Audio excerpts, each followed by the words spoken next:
Shalom Bapak Ibu Saudara, selamat pagi. Kita kembali akan masuk dalam morning prayer kita di hari Sabtu ini.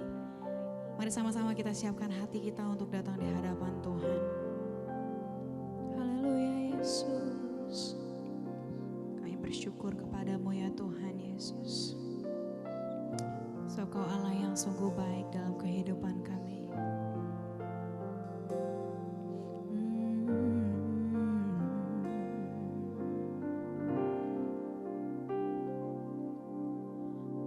Bersyukur padamu Tuhan atas kasih-Mu.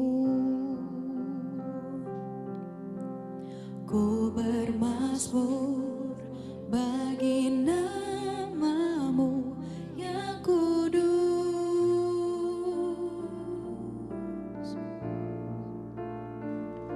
sebab Engkau kebenaranku, padamu ku percaya. Betapa mulianya Tuhan.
Tuhan, Engkau Allah yang kudus Tuhan, kami tinggikan nama-Mu Yesus.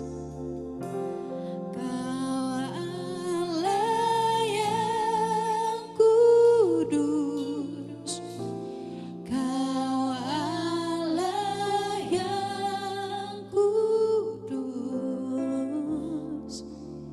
di tata suci-Mu kami menyembah, nama-Mu disanjung, kuasa-Mu nyata sempurna, kami puja Engkau Raja mulia. Mari angkat suaramu, katakan Kau Allah yang kudus, Kau Allah yang kudus, amin. Kau Allah yang kudus, di tata suci-Mu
kami sanjung Engkau Tuhan.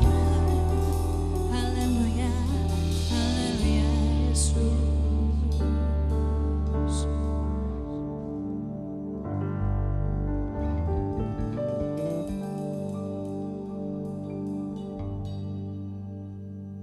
Oke, shalom, selamat pagi semua.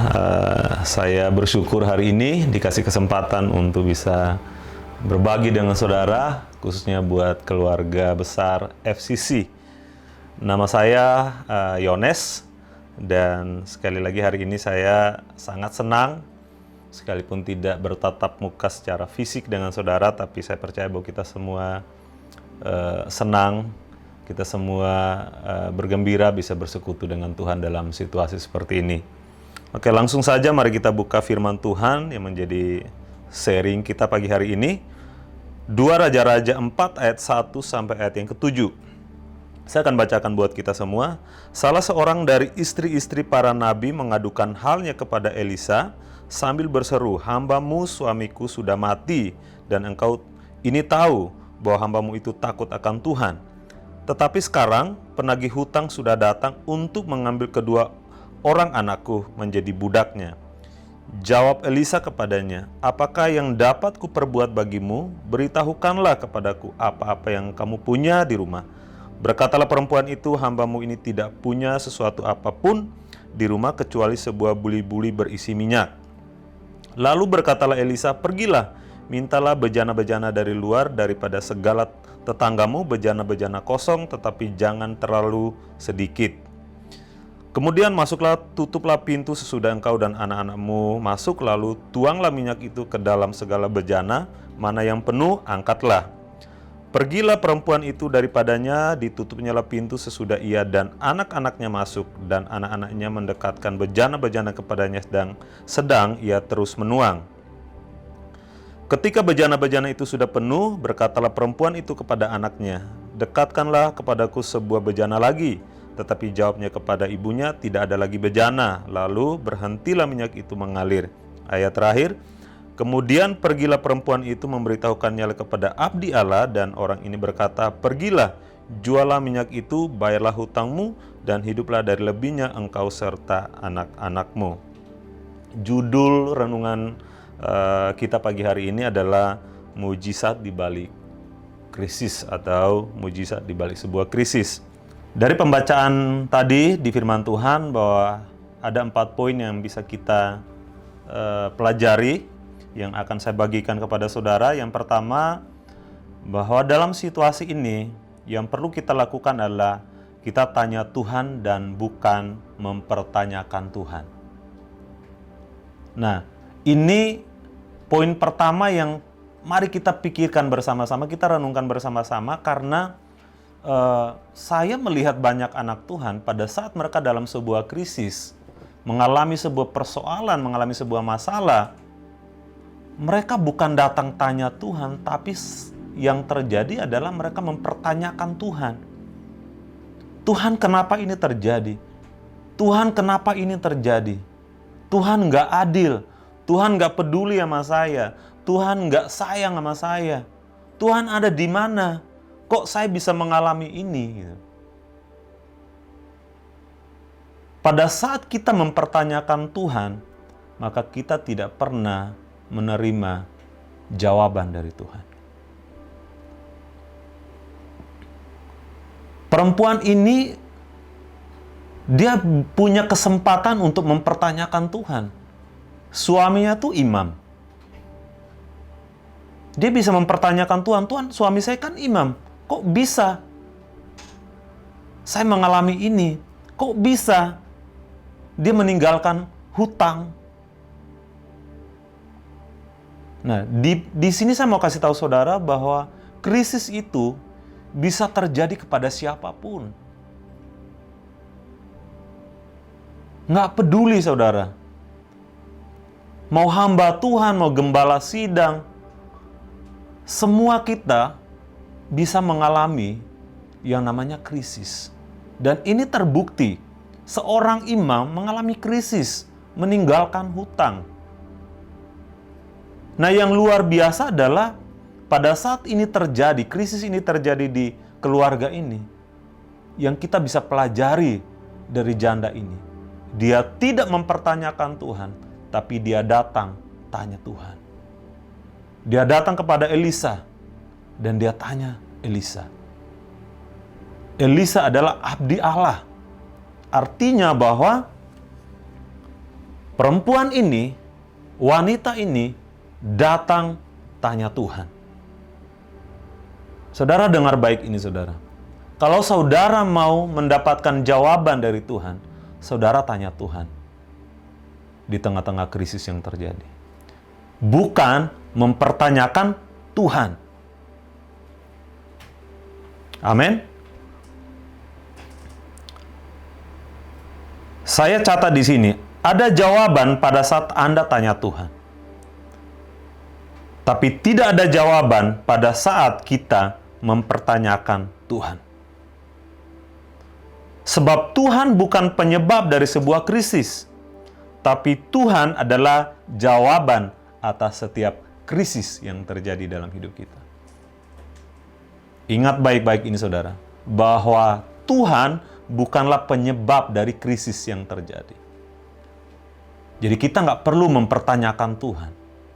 Tapi Tuhan adalah jawaban atas setiap krisis dalam hidup kita. Dan kalau saudara datang kepada Tuhan, saudara akan mendapatkan jawabannya. Amsal 16 ayat 1. Manusia dapat menimbang-nimbang dalam hati, tetapi jawaban lidah berasal daripada Tuhan. Artinya bahwa jawaban kita ada di dalam Yesus Kristus Tuhan. Ayo berhenti untuk bertanya dari sumber A, B, C, D. Kita punya sumber jawaban yang tidak pernah salah, yaitu Yesus Kristus Tuhan. Ayo datang kepada Yesus, datang kepada Tuhan. Itu adalah poin yang pertama. Yang kedua, di ayat yang ketiga sampai ayat yang keempat,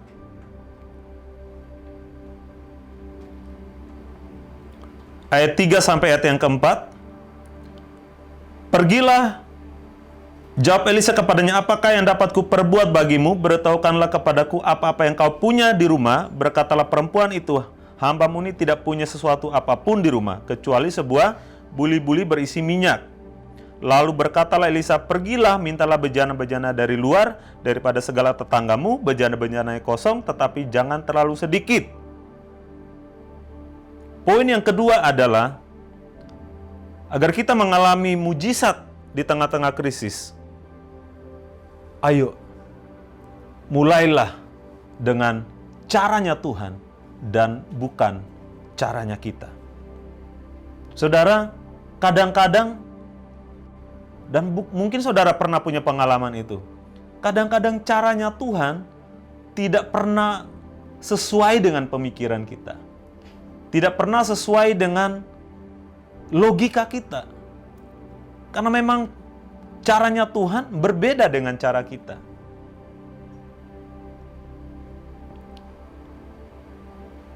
Untuk itu, yang perlu kita lakukan adalah mari kita mau belajar untuk menyelaraskan pikiran kita dengan pikiran Tuhan. Kita menyelaraskan kita punya cara dengan caranya Tuhan. Yang saya lihat bahwa mungkin bukan saudara orangnya, tapi saya menemukan banyak anak Tuhan, mereka berdoa, tanya Tuhan, nangis-nangis, tapi yang terjadi adalah ternyata mereka berdoa, minta Tuhan menolong dengan caranya mereka. Saudara, percuma kita buang waktu, kita buang air mata kalau pada saat kita berdoa, kita tanya Tuhan. Tetapi sesungguhnya kita berdoa meminta sesuai dengan caranya kita. Cara Tuhan kepada janda ini benar-benar tidak sesuai dengan pikiran manusia. Ini benar-benar bertentangan dengan caranya manusia.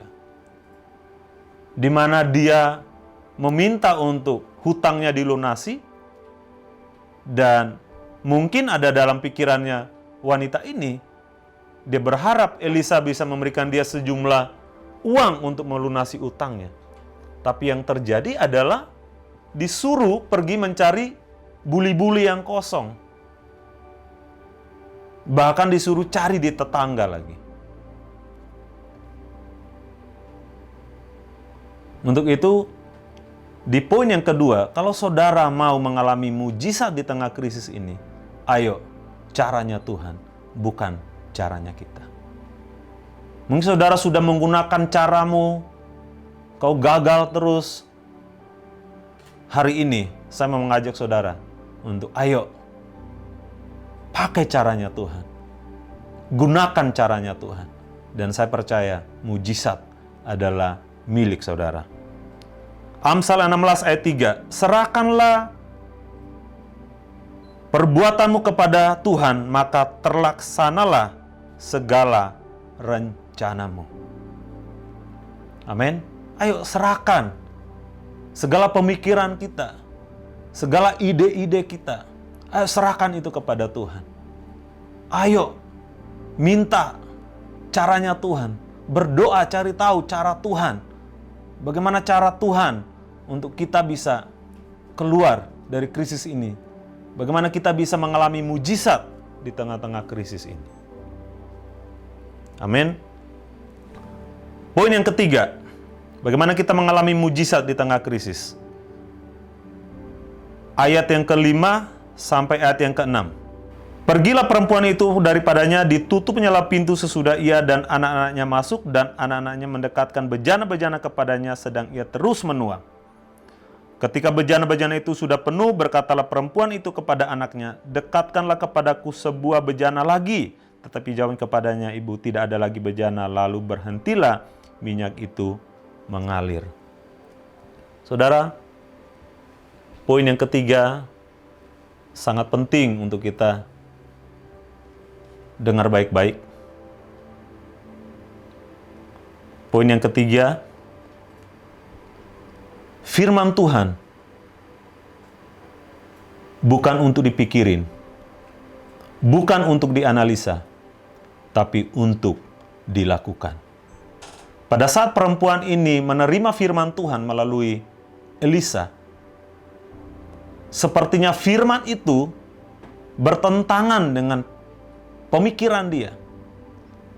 Sepertinya firman itu bertentangan dengan logikanya dia. Tapi dia tidak memberikan kesempatan kepada pikirannya untuk memikirkan itu. Dia tidak memberi kesempatan untuk dia menganalisa itu. Karena saya percaya pada saat dia mencoba untuk memikirkan itu, menganalisa, maka dia tidak akan lakukan. Karena firman yang disuruh oleh Elisa itu nggak sesuai dengan pemikiran manusia. Nggak sesuai dengan cara manusia. Untuk itu, kenapa banyak anak Tuhan tidak mengalami mujizat? Padahal mereka sudah mendengarkan firman. Karena mereka hanya menjadikan firman itu sebuah perkataan yang dipikirin, dianalisa, tapi tidak dilakukan. Untuk itu, pagi hari ini saya mau mengajak saudara bahwa firman Tuhan pada saat saudara dengar, pada saat Tuhan menyuruh saudara melakukan sesuatu, jangan beri kesempatan buat pikiranmu untuk memikirkan firman itu. Tapi yang saudara perlu lakukan adalah percaya dan lakukan. Cara Tuhan tidak pernah sepakat dengan pemikiran kita. Yang harus terjadi adalah pemikiran kita lah yang harus sepakat dengan caranya Tuhan. Jangan kasih kesempatan kepada pikiranmu untuk berpikir pada saat Tuhan menyuruh melakukan caranya. Karena pada saat kita memikirkan itu, kemungkinan yang terjadi adalah kita tidak akan melakukannya. Karena itu tidak sesuai dengan pemikiran kita.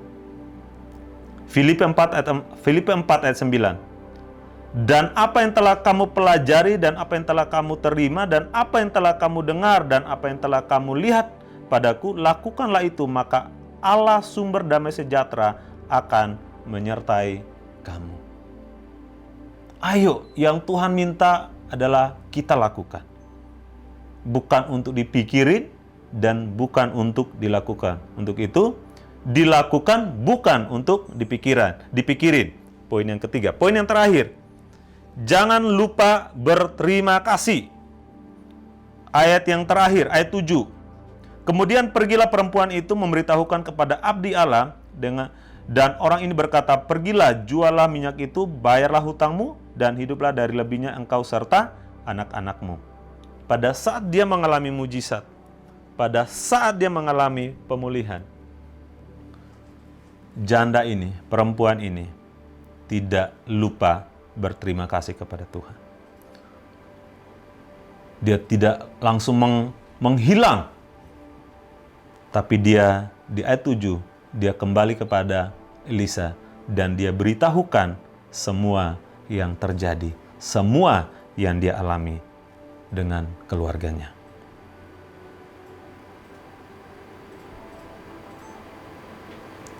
Saudara, sangat penting sekali kita mengucap syukur, berterima kasih atas semua yang kita alami, semua jawaban atas setiap doa-doa kita, setiap pemulihan atas setiap keadaan kita. Betapa pentingnya kita bersyukur dan berterima kasih kepada Tuhan. Saudara, saya tutup dengan satu contoh kasus di dalam Alkitab. Ada 10 orang kusta yang mengalami mujizat. Pada saat mereka mengalami mujizat, pada saat mereka kembali, 2 orang ingat bahwa mereka perlu untuk berterima kasih dan mereka kembali datang kepada Yesus dan mereka berterima kasih, dan firman Tuhan mencatat di sana bahwa mereka tidak mengalami lagi sakit kusta untuk selama-lamanya. Tapi yang 8 orang, mereka lupa berterima kasih, tidak datang bersyukur, berterima kasih kepada Tuhan. Dan Alkitab mencatat bahwa mereka kembali mengalami sakit kusta lagi. Untuk itu, ini penting sekali, saudara. Makanya saya menaruh ini di poin yang terakhir, bahwa betapa pentingnya kita bersyukur. Karena mengucap syukur, berterima kasih adalah salah satu cara kita melindungi berkat Tuhan dalam hidup kita. Kita menjaga pemulihan, kesembuhan, mujizat yang sudah terjadi dalam hidup kita. Jangan sampai itu hanya terjadi sebentar dan itu dicuri oleh iblis lagi. Untuk itu, pagi hari ini saya mau ngajak saudara untuk jangan lupa bersyukur dan jangan lupa berterima kasih kepada Tuhan. Saya mau ajak kita semua berdoa. Terima kasih Tuhan, kami bersyukur pagi hari ini. Biarlah firman Tuhan boleh menguatkan kami, mengingatkan kami apa yang harus kami lakukan di tengah-tengah krisis yang terjadi saat ini. Kami percaya Tuhan bahwa Engkau ada di balik semua krisis ini. Engkau menyediakan jawaban buat kami. Engkau menyediakan cara bagaimana kami keluar dari setiap krisis yang terjadi. Dan kami percaya Tuhan, Engkau sudah menentukan kami bukan untuk kalah, tapi Engkau menentukan kami menjadi pemenang-pemenang. Bahkan Engkau sudah melakukan itu di kayu salib. Engkau menjadikan kami bukan hanya sebagai pemenang, tapi lebih daripada pemenang. Terima kasih Tuhan, terpujilah nama-Mu. Dalam nama Tuhan Yesus, kami berdoa dan kami bersyukur. Haleluya. Amin. Tuhan Yesus memberkati kita semua.